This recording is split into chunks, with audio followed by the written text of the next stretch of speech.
बहुत बड़ा दिन वैष्णव परंपरा रे या फिर विशेष करके गौड़ीय वैष्णव संप्रदाय रे आचार्य अछंती जो प्रभुपादंकर गुरु महाराज मतलब भक्ति सिद्धांत सरस्वती ठाकुर जेमती आमे ଆମର ବାପା କିଏ ତାଙ୍କର ବାପା କିଏ ତାଙ୍କର ବାପା କିଏ ଏମିତି ଆମେ ପଛକୁ ଯଦି ଯାଆନ୍ତି ତାହେଲେ କଣ ପାଆନ୍ତି ଆମର ଯୋଉ ଗୋତ୍ର ଅଛନ୍ତି ତ ତାଙ୍କୁ ପାଆନ୍ତି ସେମିତି ଆଧ୍ୟାତ୍ମିକ ପରମ୍ପରାରେ ମଧ୍ୟ ଆମେ ଯେତେବେଳେ ପଛକୁ ଯାଆନ୍ତି ସେ ସବୁ ଆଚାର୍ଯ୍ୟ ମାନଙ୍କୁ ହିଁ ପାଆନ୍ତି ତ ଆଚାର୍ଯ୍ୟ ମାନେ କିଏ ଯେ ନିଜ ଆଚରଣରେ ଆମକୁ ଶିକ୍ଷା ଦିଅନ୍ତି କେମିତି ଆମେ ଭଗବାନଙ୍କର ଭକ୍ତି କରିକି ଭଗବତ ଧାମ ଯାଇପାରିବା ତେଣୁ ଆଚାର୍ଯ୍ୟ ମାନେ ଆମ ପାଇଁ ଭଗବାନଙ୍କ ନିକଟରେ ପ୍ରାର୍ଥନା କରନ୍ତି ଯଦି ସମସ୍ତେ ମନେ ରଖିବାର ଅଛି ଯଦି ଆମେ ଆଜି ଭକ୍ତ ହବା ପାଇଁ ଯାଉଛେ या फिर କିଛି କିଛି ଭକ୍ତିର ବିଭିନ୍ନ ଅଙ୍ଗ ପାଳନ କରୁଛେ ତ ୟାର ପୂର୍ଣ୍ଣ ଶ୍ରେୟ ଆମ ପାଖରେ ନୁହେଁ ଭୌତିକ ଜଗତରେ ଯେମିତି ଆମେ କିଛି କର୍ମ କରନ୍ତି ତାର ଅଧିକାର ଆମ ଉପରେ ପୁରା ନାହିଁ କିନ୍ତୁ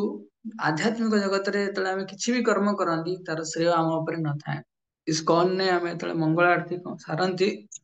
ସେତେବେଳେ ଜୟଧ୍ୱନି ଦିଆଯାଏ कि श्रील प्रभुपाद की जय इत्यादि सब जय ध्वनि दिया जाए कौन पाई कि all credit goes to Srila Prabhupada all credit goes to all Vaishnava devotees all credit goes to supreme Lord Krishna Radha Madhava तो ସବୁ ପ୍ରକାର କ୍ରେଡିଟ ଯାହା ଆମେ ଭକ୍ତିରେ ଟିକେ ଆଗକୁ ଯାଉଛେ ସବୁର କ୍ରେଡିଟ କାହା ପାଇଁ ଯାଉଛି ଭଗବାନଙ୍କ ପାଇଁ ତେଣୁ ପୂର୍ଣ୍ଣ ରୂପେ ଆମେ ନିରହଙ୍କାର ହେଇକି ଭଗବାନଙ୍କ ପାଖରେ ଉପସ୍ଥିତ ହଉଛେ ଗୁରୁ ପରମ୍ପରା ପାଖରେ ଉପସ୍ଥିତ ହଉଛେ ଆଉ ଭଗବାନ କେବେ ଜୀବର ସ୍ୱତନ୍ତ୍ରତା ଉପରେ ହସ୍ତକ୍ଷେପ କରନ୍ତିନି ହସ୍ତକ୍ଷେପ କିଏ କରନ୍ତି ଗୁରୁ ପରମ୍ପରାରେ ଆସୁଥିବା ଆଚାର୍ଯ୍ୟ ମାନେ ହସ୍ତକ୍ଷେପ କରନ୍ତି ବୈଷ୍ଣବ ମାନେ ହସ୍ତକ୍ଷେପ କରନ୍ତି ଯେମିତି କି କିଏ ଜପ କର ନା ଭଗବାନଙ୍କର ବିଷୟରେ ଶୁଣିଲା ବେଳେ କିଏ ଜପ କରିବାର ନାହିଁ 2-3 ମିନିଟ ୱେଟ କରନ୍ତି ତାପରେ ଆମେ ଜପ କରିବା ଅଛି ତ ଗୁରୁ ପରମ୍ପରାରେ ଆସୁଥିବା ଆଚାର୍ଯ୍ୟ ମାନେ ମୁଁ କଣ କହୁଥିଲି ଭଗବାନ କେବେ ଜୀବର ବ୍ୟକ୍ତିଗତ ସ୍ୱତନ୍ତ୍ରତା ଉପରେ ହସ୍ତକ୍ଷେପ କରନ୍ତିନି ହସ୍ତକ୍ଷେପ କିଏ କରନ୍ତି ବୈଷ୍ଣବ ମାନେ କରନ୍ତି ହସ୍ତକ୍ଷେପ କିଏ କରନ୍ତି ଗୁରୁ ଆଚାର୍ଯ୍ୟ ମାନେ କରନ୍ତି କାହିଁକି କରନ୍ତି ମାନେ କହିବ ମୋର ତ ଫ୍ରି ୱିଲ୍ ଅଛି ମୁଁ ମୋ ହିସାବରେ ବଞ୍ଚିବି ତ ଭଗବାନଙ୍କର ଭକ୍ତ ମାନେ ଗୁରୁ ଆଚାର୍ଯ୍ୟ ମାନେ କାହିଁକି ହସ୍ତକ୍ଷେପ କରନ୍ତି କାରଣ ଜୀବର ସ୍ୱତନ୍ତ୍ରତା ପାଇଁ ଆମେ ଆମର ସ୍ୱତନ୍ତ୍ରତା ପାଇଁ ଏ ଜଗତରେ ବାନ୍ଧି ହେଇକି ଅଛନ୍ତି ତ ସେ ସ୍ୱତନ୍ତ୍ରତାକୁ ଖଣ୍ଡନ କରିବାର ଅଛି ତ ଖଣ୍ଡନ ତ ଭଗବାନ କରିବେନି ଭଗବାନ ଗୋଟେ ମର୍ଯ୍ୟାଦାରେ ବନ୍ଧନ ହେଇକି ଅଛନ୍ତି ତେଣୁ ଗୁରୁଦେବଙ୍କୁ ସେ ପ୍ରେରଣ କରନ୍ତି ତାଙ୍କର କୃପାର ଅବତାର ସେଥିପାଇଁ ଆମେ ସକାଳ ମଙ୍ଗଳ ଆଳତୀରେ ଗାଆନ୍ତି ସଂସାର ଦାବାନଳ ନିଢ ଲୋକ ତ୍ରଣାୟ କାରୁଣ୍ୟ ଘନାଘାତ କାରୁଣ୍ୟ ମାନେ ଆଉଟ ଅଫ ମୋଷ୍ଟ କମ୍ପାସନ ଭଗବାନ ପ୍ରେରଣ କରନ୍ତି ତେଣୁ ଗୁରୁ ଆଚାର୍ଯ୍ୟ ମାନେ ଆମର ଯୋଉ ସ୍ୱତନ୍ତ୍ରତା ଅଛି ବ୍ୟକ୍ତିଗତ ସ୍ୱତନ୍ତ୍ରତା ଉପରେ ହସ୍ତକ୍ଷେପ କରନ୍ତି ଯାହା ଦ୍ୱାରା ଆମେ ଆମ ପାଇଁ ଭଗବାନଙ୍କର ମାର୍ଗ ଭଗବାନଙ୍କ ପ୍ରାପ୍ତିର ମାର୍ଗଟା ପ୍ରଶସ୍ତ ହୁଏ କିନ୍ତୁ ବହୁତ ସମୟରେ ଆମେ ଦେଖନ୍ତି ଯୋଉମାନେ ଆମେ ଆଚାର୍ଯ୍ୟ ବୋଲି କୁହାଯାଏ ଆଚାର୍ଯ୍ୟ କାହିଁକି କୁହାଯାଏ କାହିଁକି ନା ସେମାନେ ନିଜ ଆଚରଣରେ ହିଁ ଶିଖାନ୍ତି ହେଲା ଆଚାର୍ଯ୍ୟ କୌଣସି ପୋଷ୍ଟ ନୁହଁ ଆଚାର୍ଯ୍ୟ କୌଣସି ଗୁରୁ କୌଣସି ପୋଷ୍ଟ ନୁହଁ କି କାହାକୁ ମୁଁ ନେଇକି ଦୀକ୍ଷା ଗୁରୁରେ ବସେଇଦେବି ନାହିଁ ଦୀକ୍ଷା ଗୁରୁ କନସେପ୍ଟ ଆମେ ଆଗକୁ ଜାଣିବା କିନ୍ତୁ ଗୁରୁ ଶବ୍ଦର ସିମ୍ପଲ ଅର୍ଥ କି ଆମକୁ ଯିଏ ଜ୍ଞାନ ଅନ୍ଧକାରରୁ ଦୂର କରିକି ଭଗବାନଙ୍କ ପାଦ ପଦ୍ମରେ ଆଶ୍ରୟ ଦିଅନ୍ତି ତ ସିଏ ହେଲେ ଗୁରୁ ତ ସମସ୍ତେ ଦିଅନ୍ତିନି ଗାଇଡ ଆଉ ଗୁରୁ ଭିତରେ ବହୁତ ଅନ୍ତର ଅଛି ମେଣ୍ଟର ଆଉ ଗୁରୁ ଭିତରେ ବହୁତ ଅନ୍ତର ଅଛି ତେଣୁ କହିବାର ଉଦ୍ଦେଶ୍ୟ ଆମେ ସମସ୍ତେ ଭୌତିକ ଜଗତରେ ଷ୍ଟ୍ରଗଲ କରୁଛେ ସଂଘର୍ଷ କରୁଛେ ଏମିତି ନିଜର ଚେତନାକୁ ଧୀରେ ଧୀରେ ବଢେଇବା ପାଇଁ କିନ୍ତୁ ଗୁରୁଦେବ ଗୋଟେ ପିକ୍ କଲା ଭଳିଆ ଆମକୁ ଯେମିତି ଧର ଗୋଟେ ଲୋକଟେ ବାଇକ ରେ ଯାଉଛି ଆଉ ଗୋଟେ ଲୋକଟେ ଲୁନାରେ ଯାଉଥିଲା ତ କିଏ ଆଗ ପହଞ୍ଚିବ ଚୁଳଙ୍କ ତୁମ ନଣ୍ଡା ହେଇଯାଇଛ ଓକେ ଚୁଳଙ୍କ ପ୍ରଭୁ ତୁମେ କହିଲ କଣ କିଏ ଆଗ ପହଞ୍ଚିବ ଯେ ବାଇକ ରେ ଯାଉଥିବା ଲୋକ ପହଞ୍ଚିବ ନା ସେ ସ୍କୁଟିରେ ଯାଉଥିବା ସ୍କୁଟି ତ ନୁହଁ ଲୁନାରେ ଯାଉଥିବା ଲୋକ ଆଗ ପହଞ୍ଚିବ କିଏ ପହଞ୍ଚିବ ହରେ କୃଷ୍ଣ ଦଣ୍ଡବତ ପ୍ରଣାମ ପ୍ରଭୁ ପ୍ରଭୁ ସ୍କୁଟିରେ ଯାଉଥିବା ଲୋକ ସ୍କୁଟିରେ ଯାଉଥିବା ହଁ ବାଇକ ରେ ଯାଉଥିବା ଲୋକ ଅଧିକ ଆଗ ପହଞ୍ଚିବ ବାଇକ ଅଧିକ ସ୍ପିଡ ନା ଆଜ୍ଞା ହଁ ଆପ- କିନ୍ତୁ ଭାବ ଗୋଟେ ଏରୋପ୍ଲେନ ଆସିଲା ତ ଏରୋପ୍ଲେନ ସରି ହେଲିକପ୍ଟର ଆସିଲା ସେ କଣ କଲା ସେ ଯୋଉ ସ୍କୁଟିରେ ଯାଉଥିବ କି ଲୁନାରେ ଯାଉଥିବ ତାକୁ ନେଇକି ଧରିକି ଗଲା ହାରି ତ କିଏ ଆଗ ପହଞ୍ଚିବ ଏବେ ଚୁଳଙ୍କ ପ୍ରଭୁ କୁହ କଣ କହିଲେ ପ୍ରଭୁ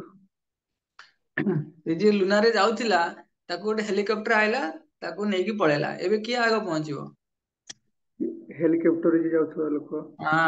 तेणु से गुरुदेव ए भक्ति मार्ग रे हमको एते सहायता करंती हमको वन स्टॉप सॉल्यूशन एई जन्म रे हम कृष्ण प्राप्ति कर परिबा आहुरी हमको गभीर भाव रे बुझिबार अछि केमिति गुरु आचार्य माने सब किछु को ग्रहण करथिले प्रभुपाद केमिति एते सारा प्रभुपाद 40 टंका नै कि विदेश जाइथिले प्रचार करिया पई किंतु प्रभुपाद गोटे लिगासी छाड़ी गले 40,000 कोटी टंकार लिगासी छाड़ी देइछंती केमती कहा गोटे टंकार दरमा दे ना जो इंग्रेज मानक कवल आमे थिले से इंग्रेज मानक प्रभुपाद आलट सामर घुमाइबा पई प्रभुपाद छिड़ा करथिले पुनी विदाउट सैलरी केमिति ना प्रभुपाद समस्त हृदय जनी जाइथिले सेवा करेके तेणु प्रभुपाद ए जो प्रेरणार सूत थिले तांकर गुरु महाराज जे तांको प्रथम दर्शन ने निर्देश देथिले कि तुम्हें माने शिक्षित व्यक्ति कहीं तुम्हें इंग्रजी भाषा रे श्रीमान चैतन्य महाप्रभुଙ୍କର बाणी को सारा संसार रे प्रचार करनो तळे एई निर्देश पाइले हेतबळे से कहिथिले भारत एबे पराधीन अछि तो केमिति आम कथा किबे सुनिबो तो बहुत समय रे हमर किछि मटेरियल एक्सक्यूज थाए किंबा किछि भी एक्सक्यूज थाए जोटा हमें चाहती प्रेजेंट करया पई भक्ति को न करिवार अछि हम बोली प्रभुपाद एग्जैक्टली सेही जिंस करथिले किंतु भक्ति सिद्धांत सरस्वती ठाकुरଙ୍କର गोटे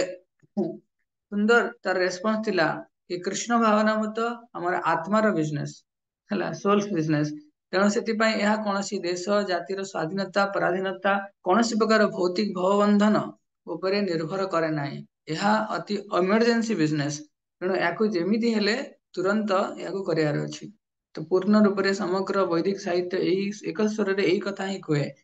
तेणु आम जो आम आचार्य मान मूड को जाना कौन आचार्य मैंने आसछन्ति कौन गुरु आचार्य मैंने आमको एत कृपा कर वास्तव में आम भक्ति भक्ति करने प्रति कि हरिनाम करने प्रति सतर्क हवा कि नाई नाई से कह जाए गोटे वैष्णव को बनवाई आउ जड़े वैष्णव गैलन्स एंड गैलन्स ब्लड खर्च करे अर्थात बहुत परिश्रम करे तार चिंता चेतना ठार आरंभ करके रन सहन खावा पीवा सब किसी शुद्धता आने से बारंबार प्रचेषा कर ताकि आम भीतर किसी परिवर्तन आसो से आशा गोटे थाए भगवान अने बसी था गोटे जीव केतबले कृष्ण विमुख होगी अच्छा जीव केतबले कृष्ण प्रति सम्मुख हम जो कृष्ण प्रति जन सम्मुख हम से ही तार वास्तव भाग्य उदय हम गुरु परंपरा माध्यम दे से पुनः भगवान आशीष प्राप्त हम से आम पाखे गोटे बहुत बड़ टास्क अच्छी पूरा जीवन भितर आमको कृष्ण भावनामृत रहार अच्छी खाली आज नुह कहीं आम पाठ पढ़ुचे कि काली आम किसी प्रोफेशनल लाइफ रे किंबा फैमिली लाइफ रे प्रवेश करवा तो जना ना आम सहित कौन हवा जाऊँगी किंतु आम यदि से सतर्कतार सहित भक्ति करने जाऊा गुरु आचार्य कृपा सबुदिन भिक्षा करवा से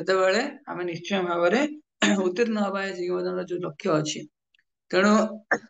भगवान का अपेक्षा गुरु महाराज माने गुरुदेव माने कृपामय प्रभुपाद कृपामय कहीं से जीव को उद्धार करने प्रैक्टिकल फील्ड रे आसंती भगवान तो उपदेश दे पड़े कुरुक्षेत्र युद्ध रे भगवान प्रेरण कले कि तुम्हें जाओ जीव मान को उद्धार करने तो आम सौभाग्य कि बहुत कम समय रे आमे प्रभुपाद तिरभाव कि गुरु महाराज मान पाखे आम अच्छे जहाद्वारा आम निजे भक्ति कर भाव 10,000 वर्ष पर कौन प्रकार संसाधन नथिबो हरिनाम करने जप माला तो मिलबनी आ कौन करवा तले तेणु भाग्य भल आम यही जन्म पाइचे मनीष जन्म ये समय पाइचे तेणु मनीष जन्म को सार्थकता कर दायित्व है आमर तेणु आसतु आम समस्ते आहरी प्रतिश्रुतबद्ध हवा भगवान पाखे गुरु आचार्य मान प्रार्थना करवा कि आमर ये जीवन को भक्तिमय करातु जहाद्वारा आम कृष्ण को केवे आम चित्तपटल भूलिबार ना सब समय भगवान सेवा में निविष्ट होगार अच्छी ठीक अच्छे मुझे टाइम नहीं गली संध्यारे यार क्लास भक्ति सिद्धांत ठाकुर आम चेष्टा करिया दरकार आज आहरी भल से नाम जप करार अच्छी कि शोबनी हरे कृष्ण तेणु से आम भगवान पाखे गुरु आचार्य मान प्रार्थना करिया दरकार धीरे धीरे जाना दरकार कि आम पूर्वपुरुष माने गुरु आचार्य माने केते सुंदर भाव में भगवान को प्राप्त होते आमर तो भगवान विश्वास हटि जाऊँगी शास्त्र उपर विश्वास हटि जाऊँगी केमी से सब जिन स्थापना करते खाली से निज जीवन में आचरण करना अन्यर हृदय स्थापना कर